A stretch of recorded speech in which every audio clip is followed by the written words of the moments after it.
ng Commission on Elections ang dagdag nilang pondo para sa plebisito sakaling matuloy ang charter change o pag-amyenda sa konstitusyon.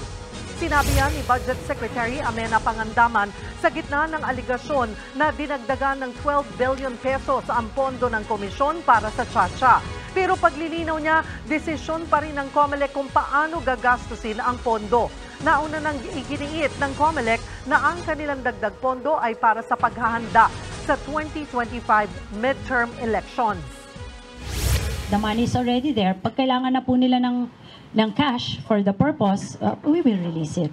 Meron tayong funding to push for the charter change.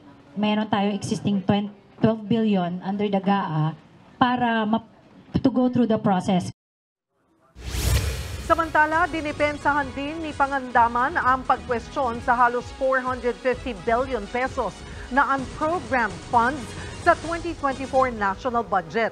Ang unprogrammed appropriations ay ang pondong nakastandby sakaling kailanganin. Gitang kalihim, konstitusyonal o naaayon sa batas ang budget. Pinadedeklara itong unconstitutional ng ilang mambabatas sa inihain nilang petisyon sa Korte Suprema.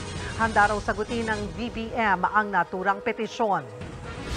The end of the day, we'll be able to, di ba po, malalaman natin kung ano ba talaga, di ba? Because from our end, we think it's constitutional, but sa kanila po, it's a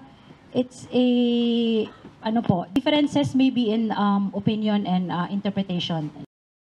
Mga kapatid, Lucy Cruz Valdez po, maging maalam at may pakialam sa mga napapanahong balita sa bansa. Tumutok at mag-subscribe sa News 5 social media pages.